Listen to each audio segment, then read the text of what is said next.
Give us any chance, we'll take it. Read us any rule, we'll break it.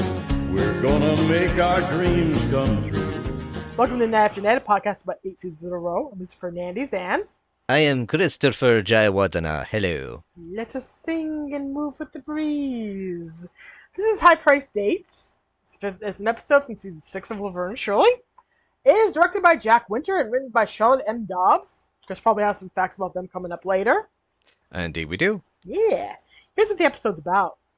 Laverne Shirley are set up on dates with Steve, an aerospace engineer, and Ryan Thomas, respectively, by Rhonda, who previously went out with both fellows. Rhonda strongly hints that both men expect sex and trade for a good night on the town, which causes both girls to have anxiety about the situation. Eventually, they turn to Edna to find out if they should put out for these boys in exchange for a good time. What do you think about this episode? The thing that really struck me was these guys were surprisingly better dates than they've had for the double date thing in a long time. Probably since the guys from Take Two the Small. Oh yeah, for Take Two, they're small. Yeah, pretty much. Those were nice guys. I was thinking High Neighbor. I was thinking about High Neighbor Book 2 because there's a kind of a callback to that, the way they have the restaurant scene. But that was very, very, very reminiscent of that particular part of the episode. I mean, when they get the menu, the velvet, and Laverne even goes, "Won't this make a great hat?" And I was like, "Wait a minute." Yeah, for some reason, Laverne is acting particularly immaturely in this particular episode.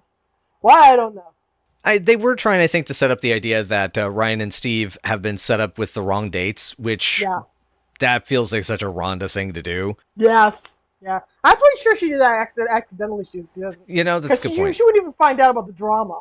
Right. And furthermore, is she didn't know anything about Ryan, so she just kind of jumped to it. So it's sort of like, whatever. Yeah. You get what you get. Yeah. She probably had a sex date with him, and that was it. Yep, like pretty much. That's probably my guess. I mean, the fact that this episode is able to get away with both guys at the same time, and it's like, whoa. But yeah, there's that line. I know you tweeted this, so go ahead. Laverne, Rhonda is a lot of woman, but she's not a trampoline.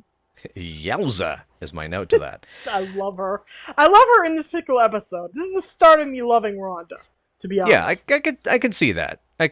Yeah, because she's trying to give them actually good sage wisdom rather than setting them up for failure.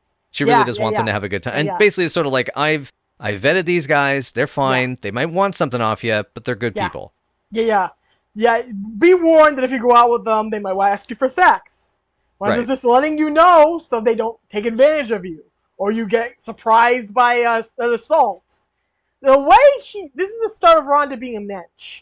She becomes a better person throughout season 7 and a more supportive friend. This is the start of her becoming less of a evil rival person. That's good. To the girls. Yeah. And besides, we're never going to top Rosa Greenbaum. Come on now. Oh, God, I miss Rosie. We get to see her one more time in season 7. So that's true. She's coming back. That's true. Not enough of her. More. Give us more. You notice we got some new inserts in the credits. Opening credits this time. I was not paying attention. Okay, so there is a specific scene, which I love, in which Lenny and Carmine are both drinking orange juice. And Lenny brings his elbow up and pours the Carmine's drink all over his face. Ah, okay. That is a brand new shot for the opening credits. It stays with the show all the way through season 8. The credits are finally starting to become more cohesive. We're starting to settle into the final version of how we are going to portray the show for the next 2 seasons. So interesting. And all it took was Ed Marinaro saying, "So long, suckers." Bye, suckers. I'm going to be nominated for... Yeah, actually, he didn't get nominated for any awards for Hilton. I'm going to get critical acclaim now. He did get critical acclaim. I'm correct in saying he had critical acclaim. He didn't get an Emmy or Golden Globe nomination or anything, but he got critical acclaim for Hill Street Blues. So yeah, that's good. He did well. He did well for a long time on that show. It was like 8 seasons on that show before he left. So, good for him. Good for him. So we have opening credit cohesion at last. That's my favorite shot that pops up in there. I will detail it probably for out damn plout. Which is when I think everything finally settles into cement, and these are the credits that we have until season 8. Okay. I will take another look. Sounds good. Yeah, I mean, usually this is the kind of technical stuff that I typically try to keep track of, but it's just been it's been hectic busy this summer, and as we're recording, and it's a case of also, as said, season 6, I really started to zone. I stopped really having the passion for the show, and it's a case now. I think I like the show, but I don't love the show anymore. Yeah, I love episodes, but but that's what happens. We'll see how you feel about season 7. Because things start to change more. Yeah. But in any case, so with this particular one, we have this cute setup. We have them in the dresses. The girls look fabulous. I love how they sit down elegantly on the couches before before that hideous buzzing of their doorbell, which they never get fixed. They never get fixed. They keep saying they gotta get it fixed. Mm-hmm. That's a tiny little hint that maybe they're still living in quasi-poverty, but it's never quite as explicitly expressed as it is in Milwaukee. Yep. Yeah, you get the lousy doorbell, the closet door that sticks. Yeah, the closet door that sticks. That was in But Seriously Folks, right? A couple episodes ago? Yeah. Yes, it is. Yep. That's another thing Laverne says I gotta get this fixed too. That and the doorbell are both recurring gags. So how... I do have a quick question. Did you have a sudden revulsion that Mr. Frick from not quite Mexico was Laverne's date? The two dates here, even though they're nice enough guys and they're charming enough, are pretty much wallpaper paste to me. Neither of them stand out to me at all as interesting guys. So that kind of bounced off my brain until you told me about it later. I'm like, oh, that's him? Huh. Yeah. Well, you never recognize him.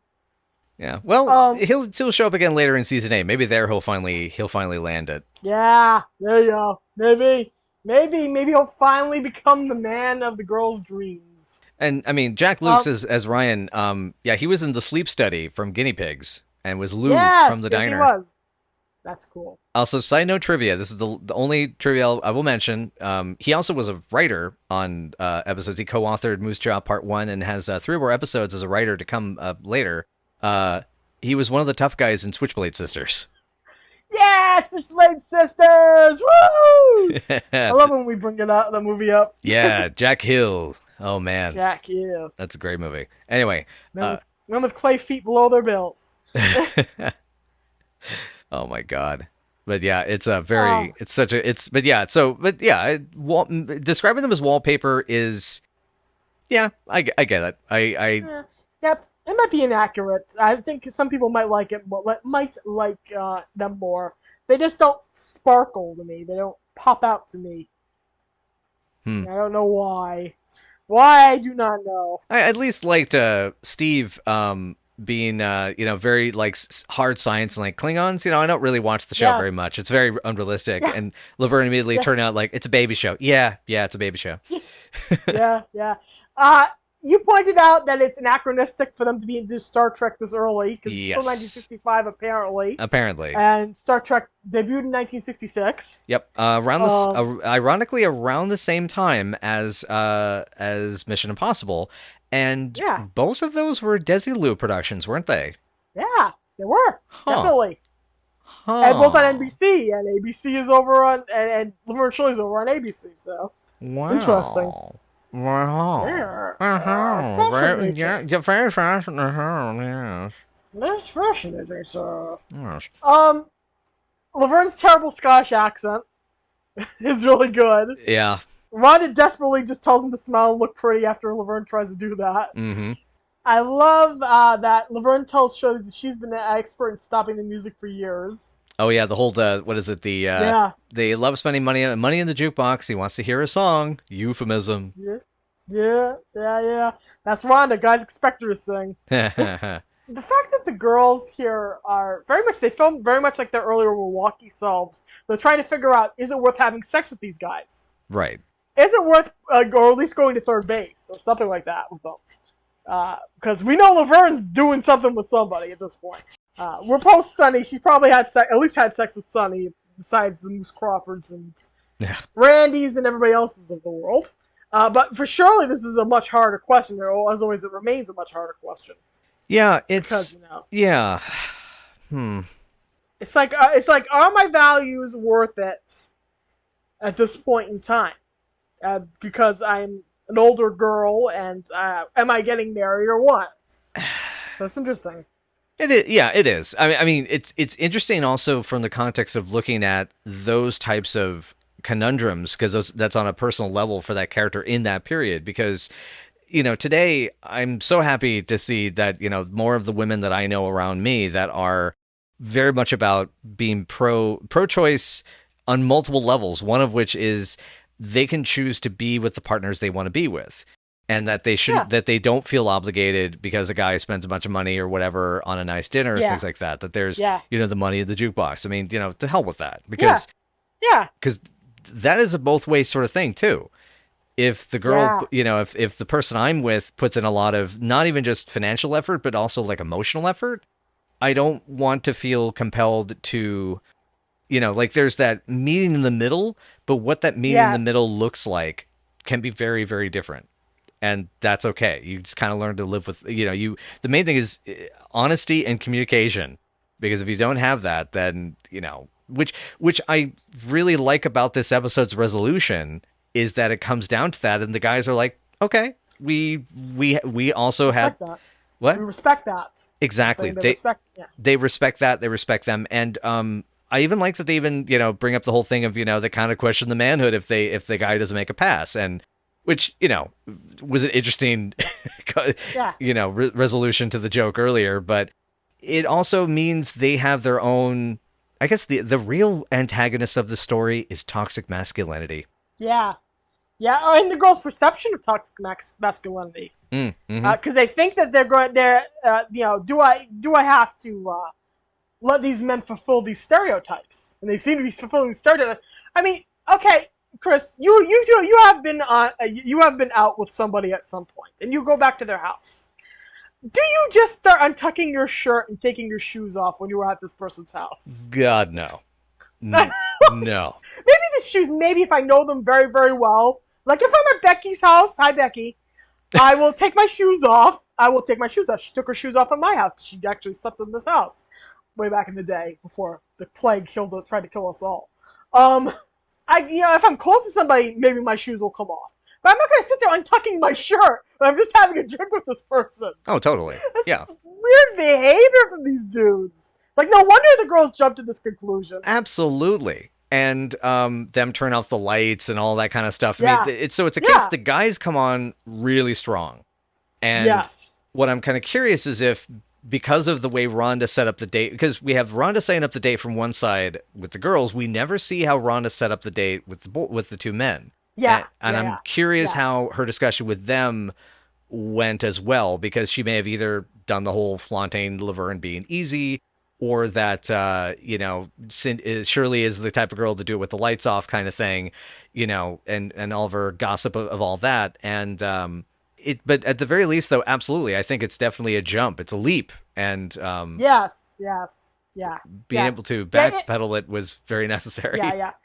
Like if they had, at least kept some articles of clothing on, then I can see, why they would, say the girls would jump to conclusions there. But yeesh. Yep. In either event, it's kind of the girls versus expectations and toxic masculinity, and in the end, they win for standing strong and firm on their beliefs. Exactly. This is progress. This is progress. Absolutely.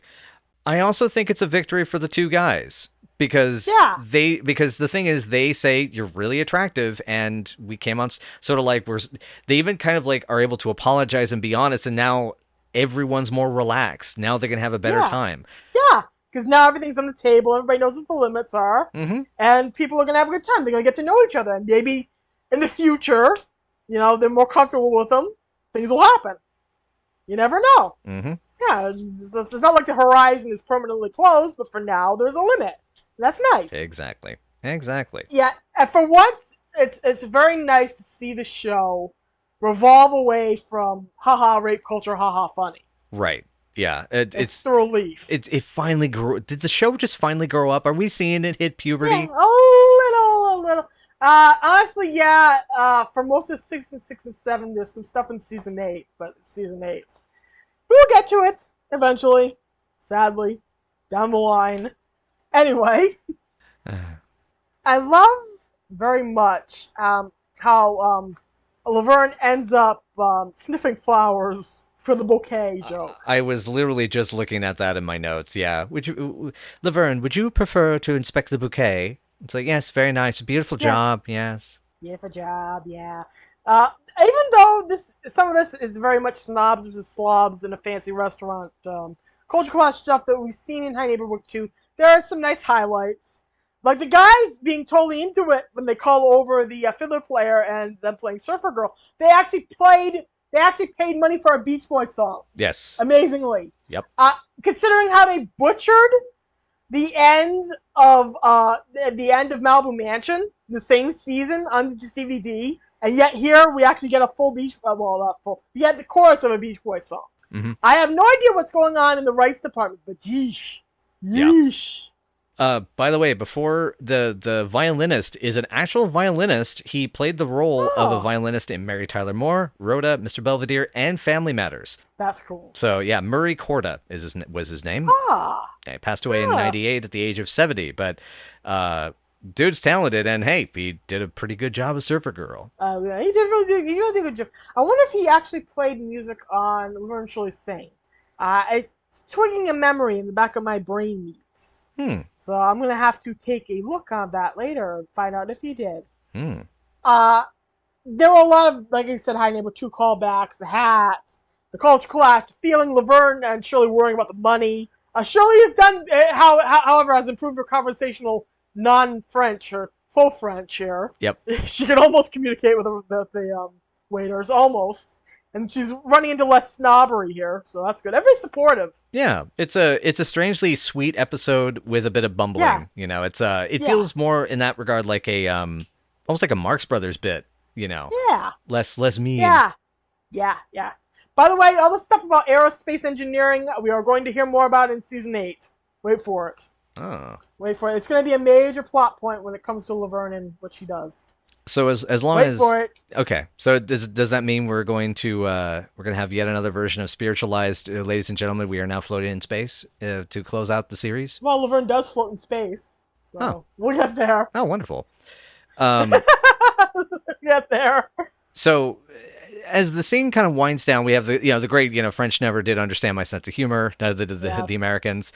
So when they come back, they start getting into the whole business of, everything, the cup of coffee before you hit the old dusty trail, and chaos ensues, lap touching, all of that. And then we get our hello gag, which is, I hope this doesn't leave an ugly stain. Hello. That's such a great moment. I literally was going to mention that next. Okay, the boys coming in just to get cookie cutters for the ginger meat cookies. That's adorable. Ginger meat cookies actually sounds like an edible recipe. It does. And I've seen recipes for things like it. So my understanding about ginger and meat is it's one of the ways you make stir fry, like teriyaki, teriyaki beef taste amazing. Oh yeah. Is you use little bit of that right mixture of ginger and garlic, and I've done it, and it's amazing. So I'm just thinking, like a little meat, like a meat snack that's shaped like a you prefer the clown faces of the little beef kitties? Yes. Sounds great, doesn't it? Yeah, it really sounds good. I know there are ways to make that with the right amount of spices to make it like a little tiny meatloaf. So I've done that before, so I can picture what the boys are trying to do here. Nice. So it doesn't feel as weird as some other concoctions may to others. I find it interesting how Lenny is actually kind of supportive of the girls having what the French call a ménage à trois. Yeah. Well, he wanted one with the girls, so it's like, well, as long as they're having fun. I love that Laverne and Lenny kind of clutched themselves off in the corner while Squiggy is ranting about Shirley's purity. Gee, Squig, you thought he was gonna. He was trying to avoid marriage to this woman, like he was trying to outrun the plague. Yeah. And then he admits he always thought he would see her nose bobbing in his bathtub. Which there are implications of that on multiple levels that are. Oh, multiple levels, yeah. Yeah. But yeah, my note is, Squiggy, your desires for pure Cheryl are showing. You used to be Angel Face. To be frank, we'll probably just censor this out later. He wants to pop her cherry really bad. Right. At this point. If there is out of the blue. So could you give us? But yeah, I love the whole thing of her being all this and that. It's like, give yourself away to some punk named Steve Ryan. There have been others. There have been others. I love that Lenny's just like, well, the girls just had to troll around for these guys. We'll respect that. Yeah, I'm really sorry we interrupted your date, girls. It must have taken you all day. Yeah, I know. But while Squiggy's ranting, did you ever watch Laverne and Lenny? And the way they look at each other as Squiggy's going off. They're living for this moment. Lenny patiently waiting, and Laverne is loving all the insanity. Yeah. And they're both looking at the gingerbread cookies at one point, and he's pointing out things about the gingerbread cookies to her. Yep. Oh, it's so cute. It's a cute moment. Oh, it's so cute. I miss the four. Yeah. The core four really has been kind of separated a lot this season. I miss them so much. Yeah. There will be plots that unite them in the future, before season 8 and when they get splintered. But a lot of this happened because Penny and Cindy were starting to get fractious again in the sets. Mm. And they both wanted more time off and more, time away from each other. So they started doing more Lenny and Squiggy centric plots. And they started doing, stuff involving the whole cast as a whole. So that's what's happening here. Why we're getting less core 4 stuff. Gotcha. Next we move into the whole discussion with Edna giving the counsel, and I love them circling around the table. It's a nice little touch, very sitcom, but it's cute. Yeah. And okay, because this is your time to shine because you love the scene so much. I mean, I love it. It's a great scene. Just go for it. I love Edna Babish so much. I love how this conversation manages to say so much about how she relates to Laverne and how much she relates to Shirley and how much she understands what they've gone through as a woman. And I love how they do this. They accomplish it through euphemisms, so Frank won't figure it out. And Frank pretty much doesn't figure it out. My note on this is, wise Mama Edna, wise Mama Edna. And it said, don't let Pop know. It gets him crazy. So Frank kind of knows that Laverne dates around, but is accepting of it enough that Laverne continues to date around. There's so much great stuff. Never go into business with your wife. I promise, Pop. Everything about it goes. I love that Edna stands firm and says, no, you don't have to have sex with these guys. Mm-hmm. You absolutely do not have to have sex with these guys. And even though Laverne goes, wow, if I felt sorry enough for a guy, I'd, bump him with impunity. And Edna's like, no, you don't have to. You absolutely do not have to have sex with these men. And it's great. It's absolutely fabulous. And Edna's 100% honest that doesn't make them bad people if they say no. They don't owe anybody anything. It is amazing. Yeah, there's that exchange, right? What happens if you're honest about your feelings and don't want to take you out again? And she responds, then you're better off. Hell yeah. That's my queen. Edna, my queen. Edna, my queen. Everything about this is gold is my note. I love Edna's story about the trumpet player who took her out and thought he was going to manipulate her into having sex. And she just gave him her ukulele. Told him to go shove off. Nice. So many words. Ah, indeed. Yeah, it's Edna is a badass, and yes. My understanding, for just to confirm again, this is our last season with Betty. Yep. They do not address Edna's disappearance throughout season 7, but she's gone. She doesn't appear once, and they address it in season 8. Oh God. Okay, we'll get there. Yeah. You can definitely tell this was a woman writer with how good this Edna scene is. Oh, yeah. So, yeah, Charlotte Dobbs, co-writer of Murder on the Moose Jaw Express Part 2. Yes. It is her second and last credited writing gig for Laverne and Shirley. I can't find much information about her. She jumped on for an episode of Happy Days around this time, then did 10 episodes of Santa Barbara and 2 episodes for Down to Earth. And that's it. But, I mean, this is a absolute winner of an episode. So super Banger. Kudos. Charlotte Dobbs, good job. Banger, excellent episode, incredible. Oh yeah, I love Laverne saying that she wouldn't give away her guitar to anybody. Mm-hmm. And then Shirley goes, why? You never play it. Ooh, burn. Boing. That's a boing. Never roast a duck before it's dead. My final note on this scene, by the way, is marry me, Edna, I'll be your 7th spouse. I love that. If you watch this episode and you don't at least a little want to marry Edna Babish, then I question you. Perhaps you're aromantic. That's fine. Yeah, which fine, which is totally fine. We're just that's fine. That's fine. We're at a point of like, okay, I guess we'll just not have something in common then. It's totally fine. She is a queen and she rocks the scene. They should have given Betty more of this to do. More of this, please. More of this. Especially with this season. This season needed so much more of her. Because being displaced into this new area where she's moved multiple times. She's had tons of challenges. I mean, it absolutely. Oh, definitely. Absolutely, 100%. So in the end, the girls confront the guys with this information. The barriers hold firm, and the men actually kindly accept it. That's kind of a miracle in of itself. Yeah, for this show, God, yeah. It's good. Yeah. I'm very happy with it. Yeah. The show really does advance here. Advance beyond all kinds of BS. And truly kind of take all the rape culture BS that they've, have kind of propagated before and say, no, this is the correct thing. This is right. Mm-hmm. So good on the show for this. Exactly. At long last, they've gone from, okay, here's the stuff you don't want to do. Here's the thing you do want to do. Yeah. Yes, this. All of freaking this. Yeah, I'm kind of, at this point, just kind of out of notes. I mean, I felt it was a surprisingly good episode. It was handled maturely, good concepts, and the actors and characters bring it home. I think it's a good one. This is a surprisingly good episode. It is. It truly is. It truly is. I love the boys coming in at the end.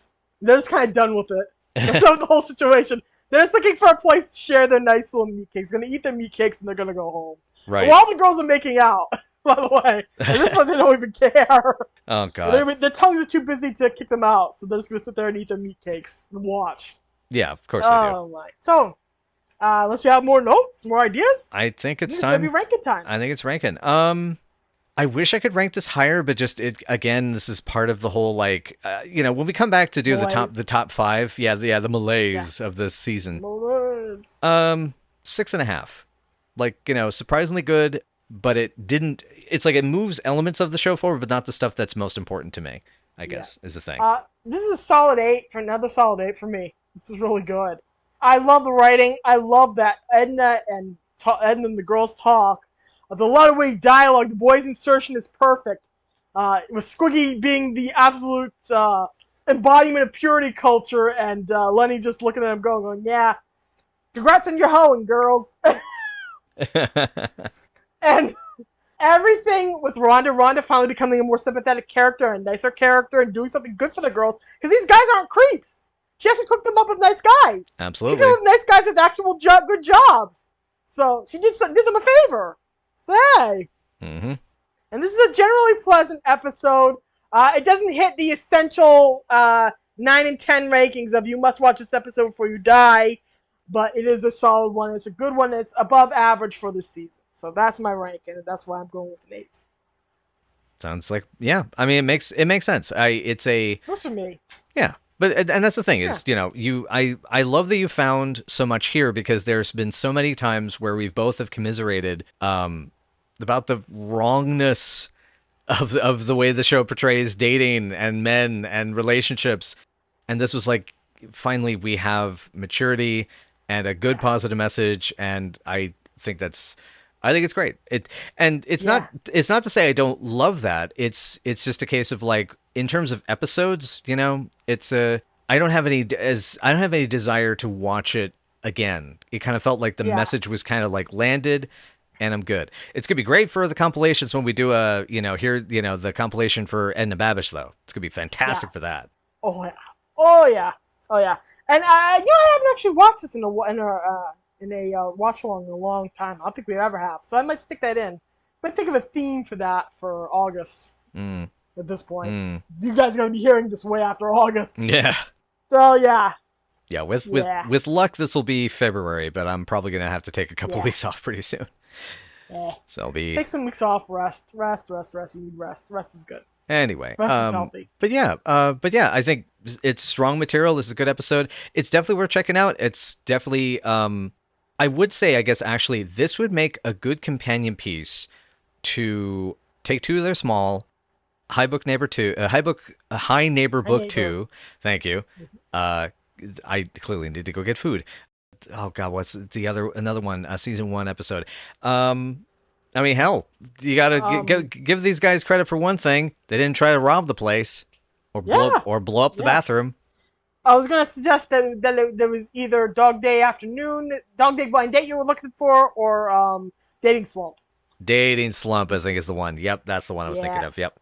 Yeah, to me, it's a good one. Like, you can pick and choose. Yeah. And we've got different opinions, but they both work in different ways.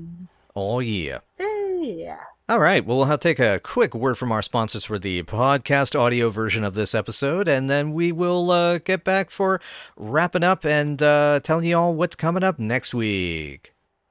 All right. Well, thank you again, everybody, so much for joining us for Night After Night. And if you'd like to know more, please join us at Night After Night PC on Twitter or Night After Night Pod on Facebook, WordPress, Tumblr, or Patreon.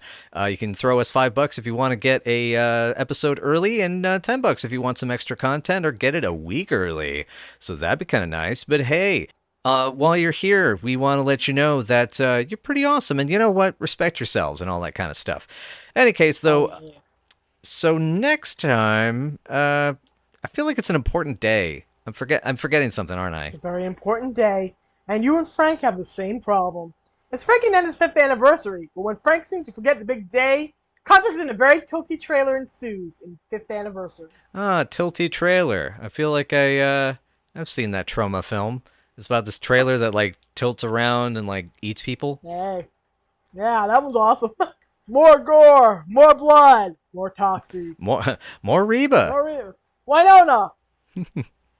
All right. Well, thanks, everybody, and we'll see you next time for 5th anniversary and to see if Frank can get his head out of his keister. God willing, y'all. God willing, the creek don't rise.